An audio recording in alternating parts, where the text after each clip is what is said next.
Assalamualaikum warahmatullahi wabarakatuh. Kita berjumpa lagi di channel SDA Sukses. Apa kabar sobat semuanya? Semoga kita di hari ini senantiasa Allah memberikan kita kesehatan, memberikan kita keamanan, dan memberikan kita perlindungan, serta memberikan kita kelancaran rezeki yang berkah. Amin.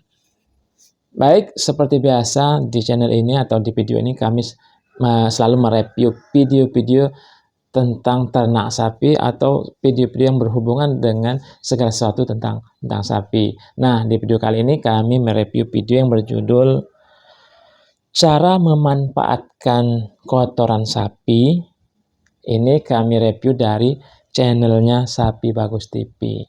Sebagai tanda terima kasih kita kepada channel Sapi Bagus TV, silakan sobat semuanya untuk mensubscribe channel Sapi Bagus TV. Serta jangan lupa juga untuk mensubscribe bagi yang belum untuk channel kita, channel SDA Sukses, agar channel ini tambah lama, tambah berkembang, dan kami tambah semangat untuk memberikan video-video yang mudah-mudahan bisa menginspirasi atau memotivasi untuk sobat semuanya, khususnya peternak sapi. Oke, tidak berlama-lama lagi, langsung saja kita tonton videonya. Mari. Baik sobat semuanya, langsung kita nyalakan videonya. Kita akan membahas beberapa pertanyaan dari teman-teman sahabat Sapi Bagus, khususnya mengenai kohe, ya, ini kotoran sapinya ya. Jadi ada beberapa pertanyaan seputaran bagaimana cara pengolahannya dan lain-lain. Sahabat Sapi Bagus, salah satu permasalahan yang kita hadapi dalam peternak sapi adalah penanganan limbahnya ya. Jadi ini yang banyak membuat kadang orang merasa risih, bahkan merasa jijik gitu ya. Padahal kalau dengan penanganan yang tepat, dengan desain kandang yang tepat, tentu hal-hal semacam ini bisa kita minimalisir ya. Kedua, kita mendapatkan kesan bahwa namanya beternak akan menimbulkan bau, akan menimbulkan ya pencemaran, polusi, terutama dari limbah-limbah kotoran ini. Nah, ini juga akan bisa kita atasi tentunya dengan berbagai hal ya, termasuk dalamnya adalah pakan, desain kandang, cara pengaturan sanitasi, dan lain-lain. Nah, di hari ini kita akan membahas beberapa hal mengenai penanganan limbah yang ditanyakan oleh sahabat-sahabat Sapi Bagus. Kita mulai dari yang pertama ya. Pertanyaan pertama ini mengenai pengolahan ya. Setelah kotoran dicampur M4 dan ditutup rapat dengan terpal, bagaimana mendapatkan oksigen? Nah, inilah salah satu proses ya agar kotoran sapi itu bisa kita aplikasikan untuk pupuk tanaman. Jadi memang kita fermentasi dulu. Caranya ya semacam ini. Jadi kita semprotkan dulu dengan M4 yang khusus tanah ya. Nanti kita tutup terpal selama 2 minggu, nanti kita balik. Ya, kita balik. Nah, setelah kurang lebih 1 bulan ya sebaiknya baru bisa kita olah, kita giling dan kita kemas untuk bisa kita aplikasikan. Jadi selama proses fermentasi ini sebaiknya memang kebutuhan oksigennya bahkan kita kurangi ya, kita minimalisir. Makanya beberapa proses fermentasi menggunakan tempat yang tertutup ya, pakai drain. Tujuannya adalah untuk meminimalisir, mengurangi keberadaan oksigen, karena biasanya bakteri-bakteri yang baik, bakteri-bakteri pengurih ini akan bertahan hidup di kondisi anaerob, tanpa oksigen. Kalau terlalu banyak oksigennya, nah ini biasanya yang tumbuh ya tadi ada bakteri-bakteri pembusuk, bakteri yang termasuk jamur dan segala macam. Tapi khusus untuk pemrosesan pupuk ini, jadi tidak perlulah yang terlalu anaerob ya, karena itu butuh fasilitas, butuh tempat yang jauh lebih mahal. Makanya cukup hanya kita tutup dengan terpal ya. Jadi memang nggak kita butuhkan banyak-banyak oksigen ini untuk proses fermentasinya ya. Jadi sebaiknya memang ditutup dengan terpal. Pertanyaan yang kedua, apakah ampas dari biogas termasuk kompos yang baik? Jadi kalau kita mau memproses kotoran ini menjadi biogas, ini adalah tahapan pemanenan yang bertahap ya. Jadi kita panen dulu gasnya, gas metannya ya. Ini nanti bisa kita salurkan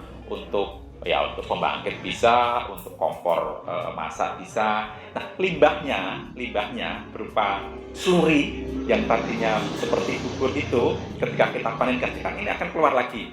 Nah, setelah keluar inilah justru menjadi pupuk yang siap kita aplikasikan ya. Jadi tinggal kita keringkan saja, habis itu ya kondisinya sudah mawur ya, tinggal kita kemas. Ini menjadi pupuk yang sudah bisa kita aplikasikan. Karena apa? Gasnya sendiri sudah kita panen ya di reaktornya, biasanya berbentuk ya ubah gitu ya. Jadi gasnya sendiri sudah kita ambil, sehingga yang keluar adalah sudah pupuk yang jadi. Tinggal kita keringkan, setelah kering baru kita kemas, bisa kita aplikasikan. Jadi dua fungsi Berikutnya ya pemanfaatannya. adalah di mana sebaiknya menjual pupuk yang telah dibuat. Nah, ini di beberapa tempat ya, kita biasanya ada pembeli yang bahkan kadang mereka membuat kemasannya sendiri, jadi kita tinggal ngisi, mereka ambil. Ada juga yang sistem konsinyasi, misalnya ya dengan tukang tanaman, tukang bunga. Jadi kita taruh di situ, nanti yang jual baru dibayar, atau bahkan kita jual putus ya. Jadi kebanyakan pembelinya yang pertama ada tadi ya tukang tanaman, tukang bunga, tukang pembibitan, atau petani-petani yang baik untuk penanaman awal maupun untuk pemeliharaan. Jadi biasanya pupuk-pupuk organik ini, pupuk-pupuk kompos ini, itu diberikan selama 2 kali dalam masa 1 tahun ya. Jadi di awal musim hujan sama di akhir musim penghujan. Itu biasanya petani-petani buah, kayak jeruk, itu biasanya melakukan pemupukan 2 kali. Tapi kalau petani sayuran, ya biasanya pupuk ini diberikan di awal ya, di awal ketika proses pengolahan lahan. Jadi kalau kita posisinya di daerah perkotaan ya tadi konsumen kita ya ibu-ibu rumah tangga ya yang banyak merawat, menanam bunga di rumah, di halaman. Nah itu biasanya juga membutuhkan pupuk ini. Oke, cukup dulu. Wow, keren sekali sobat semuanya dari menyimak penjelasan dari narasumber tadi di video channel Sapi Bagus TV. Itu berarti kotoran sapi itu banyak sekali manfaatnya ya. Satu yang pertama tadi bisa untuk biogas, bisa untuk masak kompor. Terus yang kedua, kotoran sisa dari biogas itu bisa untuk pupuk kandang untuk tanaman-tanaman sayuran, tanaman-tanaman buahan, ataupun tanaman hias gitu. Wow, mantap, keren banget. Tapi memang kita menambahkan sedikit biaya untuk proses tadi.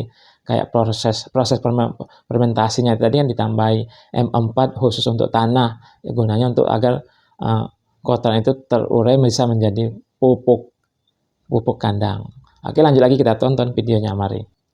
Oke, lanjut lagi. Kalsium, fosfor dalam pupuk kemasan apakah boleh ditambahkan? Boleh, Mas. Jadi karena memang pupuk yang berasal dari kotoran ternak, misalnya kotoran sapi, ini cenderung asam ya, cenderung asam. Nah, biasanya untuk menaikkan pH-nya itu ditambah dengan kapur ya, fosfat misalnya, bisa ya. Jadi makanya untuk tanah-tanah yang sudah asam misalnya, ya sebaiknya dalam pemberian pupuk kompos ini ditambahkan dengan tadi fosfat atau yang umum kapur ya, kaptan ya, untuk menaikkan pH-nya sehingga tidak terlalu asam. Sapi Bagus Farm menyediakan molasses yang bisa dipakai untuk bahan pembuatan probiotik, bahan fermentasi, bahan pembuatan pakan konsentrat, dan pakan ternak lainnya. Untuk pemesanan, silakan hubungi kontak person berikut ini ya. Yang berikutnya nih cara mengeringkan kohi sapi dengan cepat bagaimana ya. Tentunya kalau kita punya fasilitas pengering ya pakai pengering, tapi kalau enggak ya dibuang ke belakang di ruang terbuka yang terkena matahari. Nah itu biasanya akan cepat kering. Tapi kalau musim-musim hujan ya sebaiknya dinaungi, karena kalau musim hujan kotorannya kita buang keluar sementara tidak kita berikan atap ya akan basah ya. Yang selanjutnya Pak, kalau pakai pakan fermentasi kotoran unnya bisa untuk biogas? Sangat bisa ya. Jadi kalau kita pakai pakan fermentasi kotorannya kita pakai biogas tentu sangat bisa ya. Kembali prosesnya kita buat kolam ya, kita buat kolam untuk membuat slurinya mencampur antara kotoran padat dengan air atau dengan kotoran cair, kemudian baru masuk ke tabung reaktor, terjadilah proses reaksi di dalam tabung itu sehingga akan menghasilkan gas dan menghasilkan kotoran yang akan kebuang keluar ya. Yang selanjutnya ini saya pengen usaha pemupukan sapi tapi masih jijik dengan kotoran sapi. Apa solusinya? Nah tadi ya seperti saya sampaikan di depan, masih banyak di antara kita ya ketika mau memulai ini melihat kotorannya jijik. Ya salah satu untuk mengatasinya adalah buatlah desain kandang yang bisa dibersihkan, bisa terlihat lebih higienis ya. Jadi buat saluran-saluran kotorannya itu, buat bak-bak penampungan kotorannya sehingga tidak menumpuk di sekitar kandang atau di sekitar ternak. Kemudian juga harus sering-sering dibersihkan ya.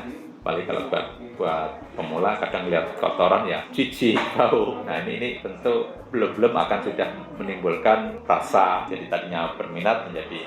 Tapi itu bisa diatasi dengan cara seperti itu, membuat desain kandang yang baik, memelihara sanitasi, kemudian memberikan pakan yang difermentasi sehingga aroma kotorannya ini bukan menjadi aroma yang menyengat. Nah, itu salah satu caranya ya. Jadi supaya kandang tetap bersih, tidak kotor, juga tidak terjadi aroma bau-bau yang menyengat. Baik, yang terakhir Pak Serdong tentang sanitasi kotoran sapi di kandang. Baik, nanti coba akan kita share karena ini tentunya akan sangat berbeda ya, masing-masing kandang itu biasanya punya metode yang berbeda ya.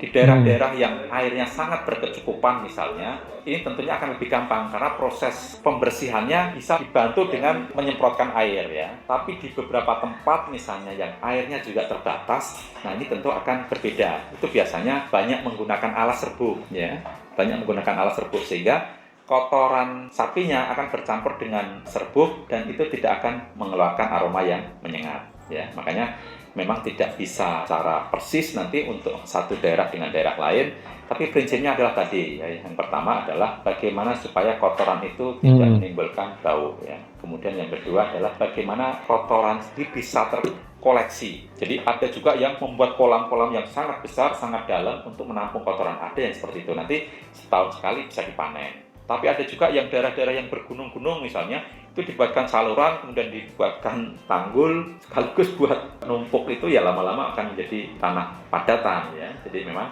ini sangat tergantung dengan lokasi dan faktor-faktor yang lain, keberadaan air, keberadaan misalnya serbuk, kontur tanahnya, kontur kandangnya. Ini akan sangat berpengaruh. Baik, demikian sahabat Sapi Bagus yang bisa kami sampaikan mengenai beberapa hal tentang. Wow, sekali lagi keren sekali sobat semuanya, dari menyimak pertanyaan-pertanyaan dan jawaban-jawaban dari narasumber Sapi Bagus TV ini, Pak Wijonarko tadi namanya, itu menambah wawasan, menambah ilmu bagi kita yang mau memulai beternak sapi tapi kok jijik baunya, kotorannya bagaimana supaya bisa mengelola dengan baik. Nah, tadi sudah dijelaskan. Jadi satu wilayah dengan wilayah lain itu berbeda cara penanganan atau pengolahan kotoran sapi. Oke, baik sobat semuanya, mudah-mudahan video ini bisa menambah wawasan bagi kita, menginspirasi untuk sobat semuanya. Jangan lupa yang baru berkunjung ke channel ini yang belum menekan tombol subscribe, silakan untuk menekan tombol subscribe, dilanjutkan tekan lonceng, like video ini bila Anda suka, dislike bila tidak suka, dan share ke sosial media sobat semuanya. Kami akhiri, apabila salah kata, kami mohon maaf yang sebesar-besarnya, dan kami akhiri. Wassalamualaikum warahmatullahi wabarakatuh. Bye-bye.